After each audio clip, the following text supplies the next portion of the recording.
최근 대패 삼겹살을 둘러싼 논란이 다시 뜨겁게 달아오르고 있습니다. 많은 사람들이 당연하게 알고 있었던 이야기에 법원이 다른 판단을 내렸기 때문인데요. 대패 삼겹살 하면 가장 먼저 떠오르는 인물은 백종원 대표였습니다. 여러 방송과 인터뷰에서 자신이 대패 삼겹살을 처음 판매하게 된 과정을 직접 소개했고, 오랜 시간 소비자들 역시 이를 자연스럽게 받아들여 왔습니다. 그런데 최근 법원이 이와는 다른 취지의 판단을 내리면서 원조 논란이 다시 수면 위로 떠올랐습니다. 그렇다면 이번 판결은 과연 무엇을 의미하는 것일까요? 정말 대패 삼겹살의 원조가 바뀐 것일까요? 오늘은 확인된 사실만을 바탕으로 이번 사건의 핵심과 법원의 판단, 그리고 앞으로의 의미까지 차근차근 살펴보겠습니다. 이번 사건은 더본코리아가 직접 제기한 소송이 아니라 더본코리아의 한 가맹점주가 언론인 출신 유튜버를 상대로 손해배상 청구 소송을 제기하면서 시작됐습니다. 해당 유튜버는 여러 차례 영상을 통해 대패 삼겹살의 원조는 백종원이 아니다라는 취지의 주장을 이어왔고, 부산과 광주, 마산, 청주 등 전국 여러 지역을 직접 방문해 오래된 식당들을 취재하며 과거부터 비슷한 형태의 대패 삼겹살이 판매됐다는 기록과 증언을 소개했습니다.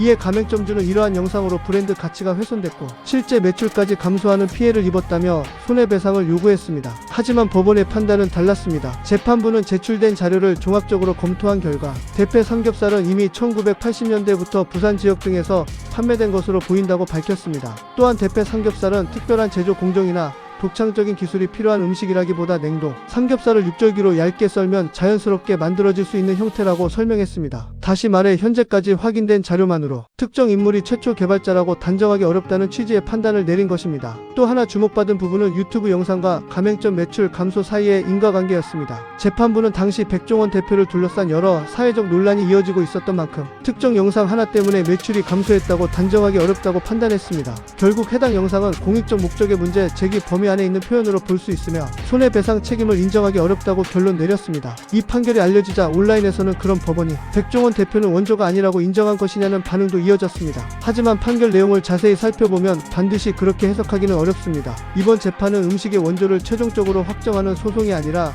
손해배상 책임을 판단하는 민사소송이었습니다. 법원은 원조를 공식 선언한 것이 아니라 현재까지 제출된 자료를 근거로 역사적 배경을 설명하고 유튜버의 주장에 위법성이 있는지를 판단한 것입니다. 따라서 이번 판결만으로 음식의 기원이 완전히 정리됐다고 보기는 어렵습니다. 그렇다면 왜 많은 사람들은 오랫동안 백종원 대표를 대패 삼겹살의 원조로 기억하고 있었을까요? 백 대표는 과거 방송과 인터뷰에서 1990년대 초 냉동 삼겹살을 얇게 썰기 위해 장비를 사용하던 과정에서 지금과 같은 형태가 만들어졌고, 대표로 민 것처럼 얇게 말린 모습에서 착안해 대패 삼겹살이라는 이름을 붙여 판매했다고 여러 차례 설명해 왔습니다. 이후 대패 삼겹살 명칭을 상표로 등록한 사실도 알려지면서 소비자들 사이에서는 자연스럽게 원조라는 인식이 형성됐습니다. 그러나 이번 논란에서는 상품명과 음식 자체의 기원은 서로 다른 개념일 수 있다는 점도 함께 주목받았습니다. 상표를 먼저 등록했다고 해서 반드시 최초 개발자를 의미하는 것은 아니며, 반대로 먼저 판매한 사람이 상표권을 갖지 않는 경우도 충분히 있을 수 있기 때문입니다. 실제로 우리 주변에도 특정 음식은 오랜 세월 여러 지역에서 비슷한 방식으로 발전했지만 상표는 훨씬 나중에 등록된 사례가 적지 않습니다. 음식 문화는 발명품처럼 한 사람의 아이디어에서 시작되는 경우보다 여러 지역에서 자연스럽게 발전하는 경우가 많습니다.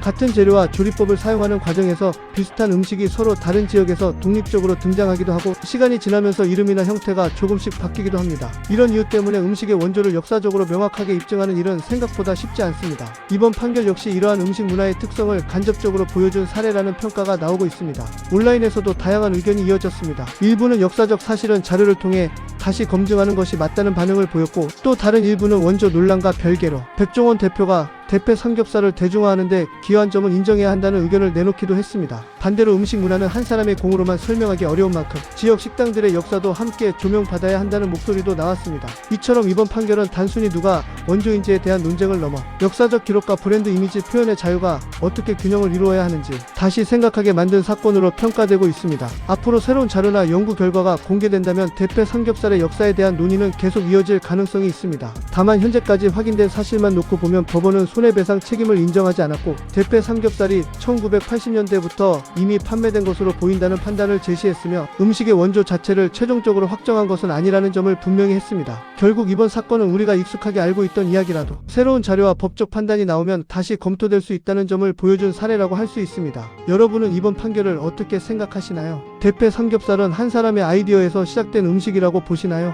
아니면 여러 지역에서 자연스럽게 발전한 음식 문화라고 생각하시나요? 다양한 의견을 댓글로 남겨주시기 바랍니다. 앞으로도 사회적 관심이 높은 이슈를 확인된 사실만을 바탕으로 쉽고 정확하게 전해드리겠습니다. 지금처럼 빠르게 변하는 다양한 이슈를 계속 받아보고 싶으시다면 구독과 좋아요, 알림 설정까지 부탁드립니다. 감사합니다.